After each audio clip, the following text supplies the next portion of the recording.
The tournament matchmaking works. It's 3 hours, 10 matches, and as you climb in points, you're matched with players close to you in that point range. So the matches only get more difficult, the players only get better, and these are the times, these are the fights you have to win if you want to be playing for your shot at the $30 million.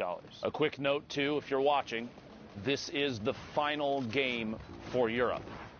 Everything for these players to qualify for solos for New York City, to play for $30 million on a stage bigger than any stage Fortnite has ever seen. This is the last chance for Europe. There are a lot of fans out there of a lot of these players. Do me a favor.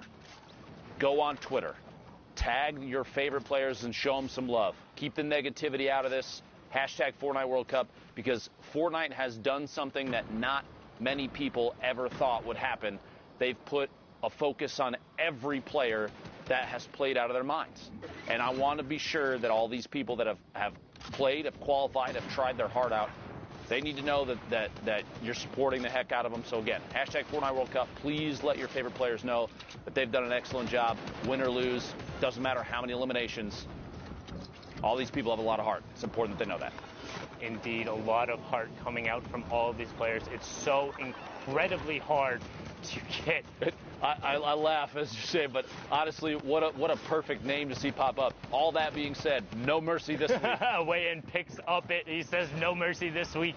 Indeed, it's all about those last spots, trying to find the Shadow Bomb player as he rotates through, getting the shots going off here. And this is what it's all about. Storm Surge is on for 3 more players. Weigh-in pushing forward. Lacey Sher gets Bass and then gets traded out by Rasmussen. We have our top 30. So Storm Surge is off. First place players, Blacksu over there in the mid-tarp, going to hop on board with him, sitting on 46 points right now, going to need a monstrous performance if he wants to top off. We see the number of players pushing up towards that 60 range. Don't forget, 8 spots. 25, the first placement threshold, and Blacks is in a good spot to hit it with the 4 Shadow Bombs, using the first one now. The stream's got to be feeling good about how their players are playing thus far. Blacksu and Skype both excellent thus far. Potentially see Vato at some point. We'll have to find out. 28 players, 26, 25. What a quick shift in player count. Points going out. 3 for everybody left on the board. Down to 22 already. This rotation has been lethal for so many. Such a big shift. Down to 21 now. Chip goes down. 20. Every time I feel like I say it, we're about to see 19. There's another elimination. The Toxic Donut removed from the game.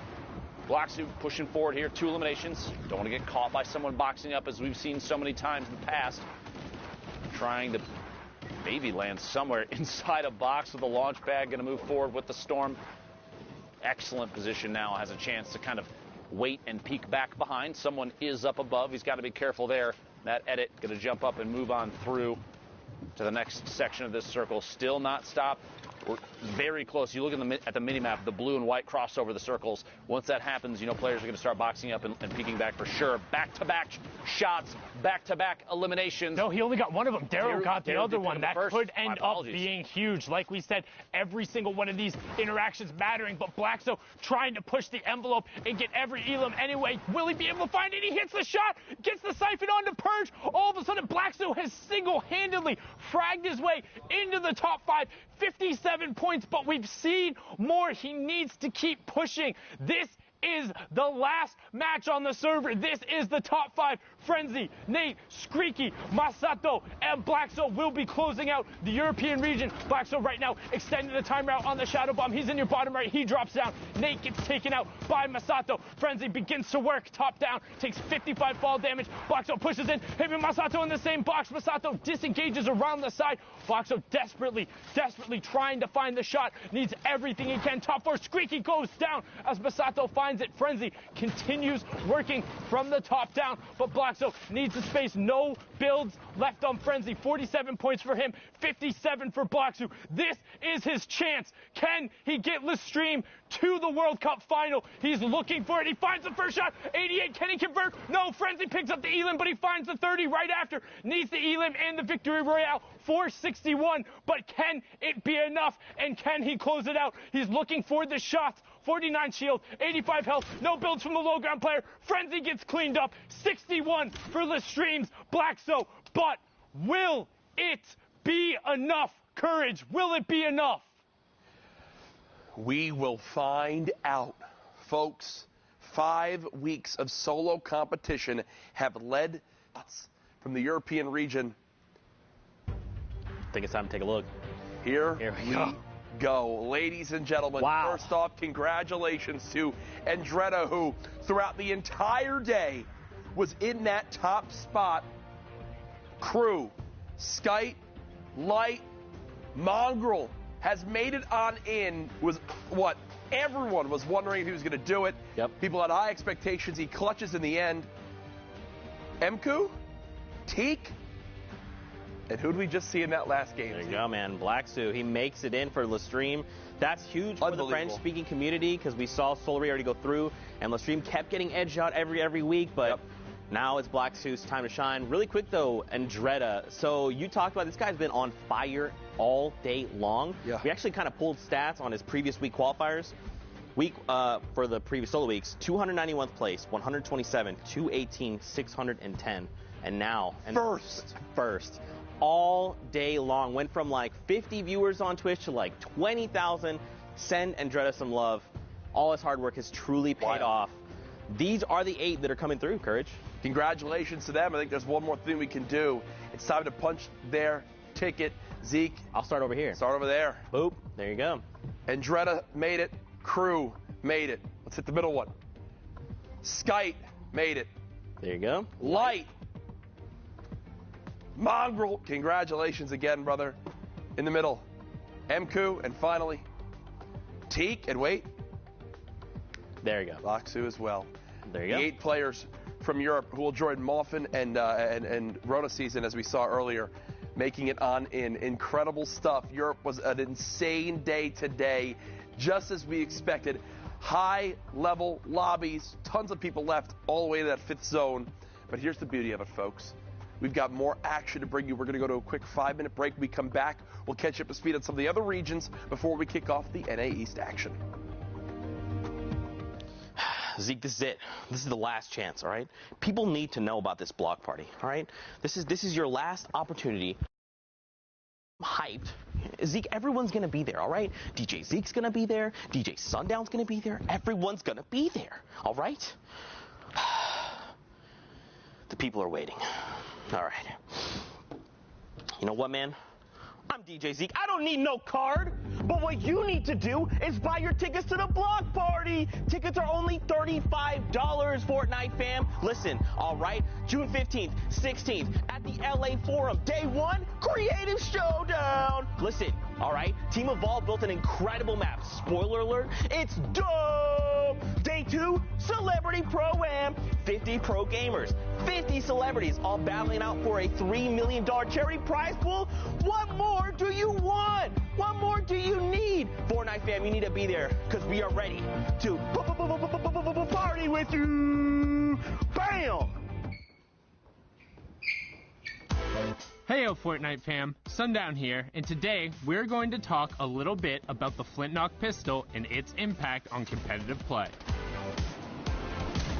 The Flintlock pistol is a great addition. Sometimes it'll just change the course of a fight. The things you can do is insane. You can get height with it. It shoots pretty far. You can almost use it as an AR at the beginning game just to get one shot. It'll hit for like 80, 90 in the body. And this is looking really good for Horrify, but the Flintlock is going to get the high ground. Nikiva. For 90 damage depending on rarity, and it has a 2x headshot multiplier. This means that outside of a sniper rifle, it has the highest single shot damage potential in the game. However, the Flintlock only allows for 1 shot at a time, has pretty decent damage fall off, and also takes 3 seconds to reload. In addition to all of this, the Flintlock also has a mobility component to it. When fired, it will impulse the shooter backwards, and if the bullet strikes a target, it will impulse the target away from the shooter. This can allow for some tricky plays to be made. Player there, runs out in the storm, jump, finds him, yes! We've seen a decent amount of use out of the Flintlock during the Fortnite World Cup online open qualifiers. So let's hear from some of the qualified players to get their opinion on its addition to the game. If I'm low on HP and I have to choose one weapon it will be this one. You can actually like kill someone from 200 HP to 0 without taking any shots. And it's also really good for competitive play because if you're high ground or if you want to get away from a situation, the Flintlock, when you use it, it knocks you some distance so you can get away or you can get high ground over someone. I think it just adds a lot of like different plays you can make with it. I think it's good. I personally really like the Flintlock. I think it's a really good weapon. I think it's a really, really strong weapon in the right hands. You need to know how to use it, and you need to base your whole game around it if you want to use it right. It's just the kind of weapon we need more. I definitely think it's one of the better things that have been added skill-wise. I like that it's so versatile. I really like it competitive. Definitely deserves a spot here.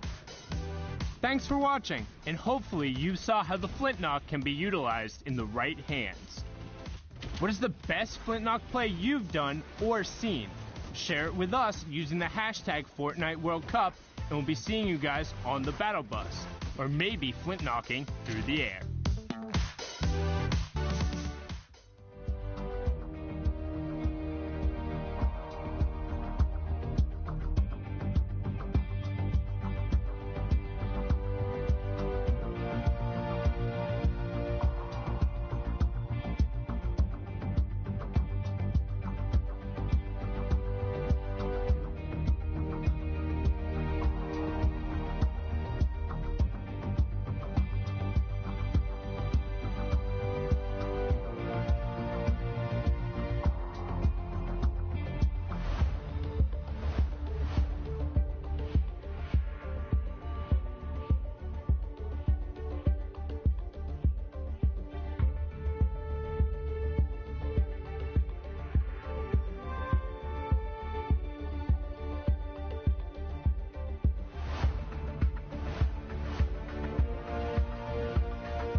Ladies and gentlemen, welcome back to the Fortnite World Cup.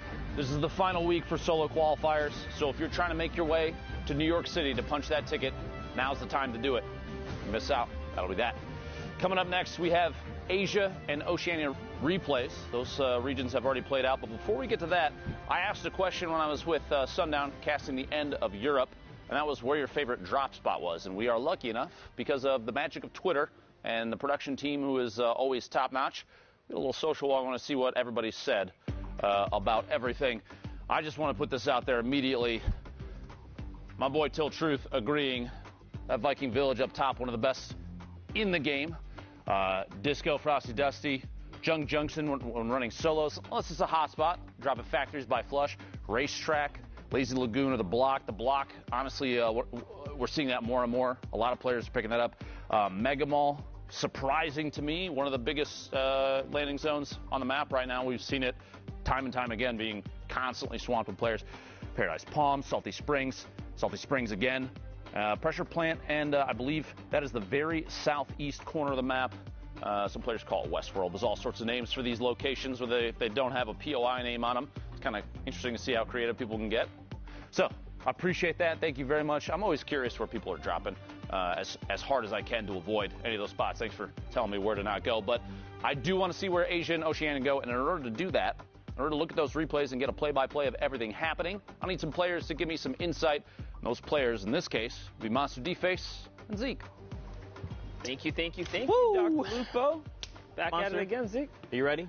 Ready to rock it. I believe you are ready. That's why you gave me the fist bump and not Courage JD. Fortnite fam, we hope you guys are ready because it is finals day. We're hopping into some replays from Oceania that happened this morning.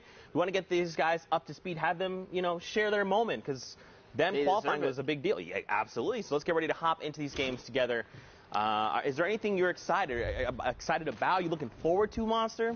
I mean, I'm looking forward to just watching all these games unfold. I follow like every competitive player on social media, so to wake up to my peers, kind of happy that they pushed through, or unfortunately, sometimes you get the other tail end of that. See their errors where things kind of didn't fall in line for them. Because at the end of the day, no performance is perfect, and when you kind of go back and really look at it, a lot of times you spot your own errors. So it's kind of crazy how much Fortnite has developed and evolved and how much more room for perfection there is in this game. for sure, man. I mean, we can always be getting better, not only in Fortnite, but as humans. And of course, at our ability to eat chicken parmesan, because I will never be able to eat it as incredibly as Courage JD can. 44 players currently. Graciously. Yeah, he's voracious with the food. 44 players here at Storm Circle 5. We see this all the time, right, Monster? You know, that was a great pickup of Magsy there in midair. But we see this all the time. Finals day is very different than Saturday's qualification rounds. These last days when, you know, everything's on the line, there's just so much more pressure on you to perform that you are going to be more hesitant. But not only that, you have to respect people that are able to make it through to the top 0.01% Sunday for qualification, because at the end of the day, look at how many players don't make it to Sunday. Like, literally, it's not easy to crack out 30, 50 points, 60 points if you're on EU at times, just to make it through. Like, the competition is that stiff, so there's a lot right down the line. If you make it through to Sunday, you got to give yourself a pat in the back, regardless of how you do it, because it's no easy feat. And if someone makes it look easy, just understand that guy is miles ahead of the competition. Yeah, for sure. And I think even if you don't qualify, right, there's always going to be events going forward in the future. There's always another opportunity.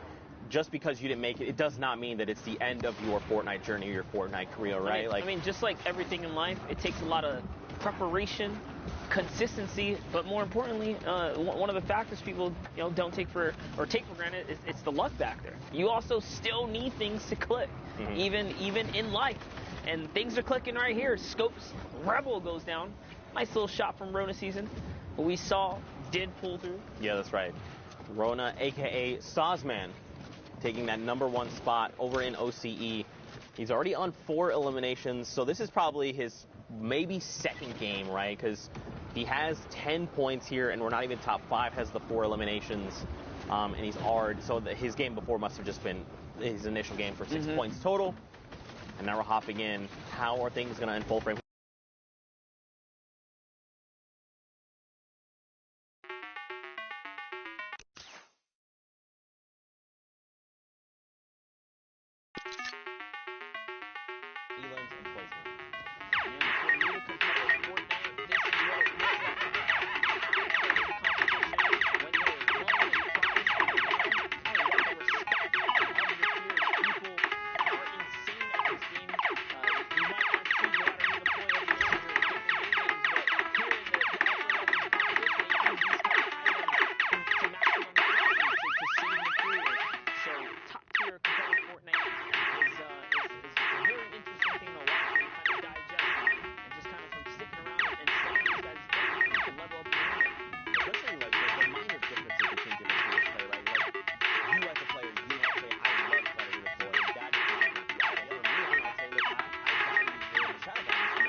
Guys adapt and just everything in their hands is lethal. It's like gray AR, it doesn't matter. I'm just gonna find 10 elims. Gray tech, doesn't matter. 10 elims. Yeah, exactly. They make it look so good. Now take a look at Rona, who somehow manages to find some high ground off that shadow bomb, doing a really good job at climbing up here. Makes the edit one step ahead of Unknown. Space there, kind of steps out before his counterplay can even happen. Now he is set up. He has a setup shop right here. Who's at the ultimate top? It's Alfie. Alfie firing down, and someone else is just above him. You can see there, it's Brave. I will not lose.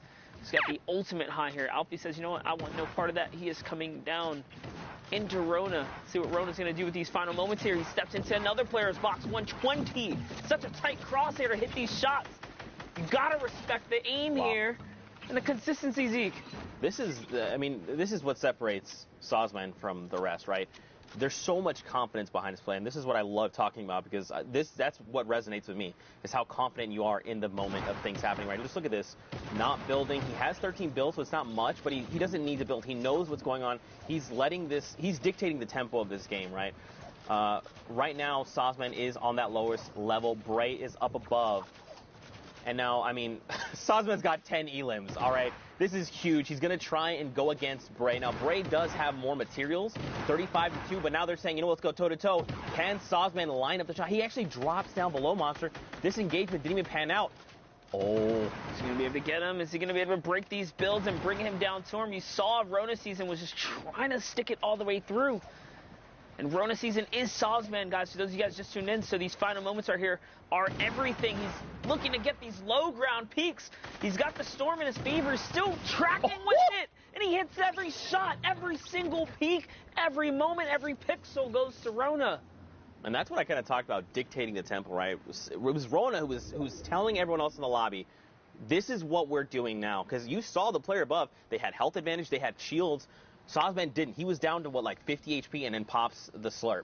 And then that other player was so afraid to fire back because he was like, look, this guy's going to crack me in the face every single time. You can just tell by the way he's moving. He's confident. He sees that win. And that's what I was going to say. Like, it's so funny that even with the high ground, sometimes you can just tell a good, like, low ground warrior will poise up in such a way that you're like, dude, if I, like, look over, like, he's going to shoot me. Like, you know what I mean? Yeah. Like, you just know. So in those final moments, you kind of just knew, man, he was going to get shot. And, you know, hate to see it not be able to clutch up. But on to the next, guys, is ORNZY.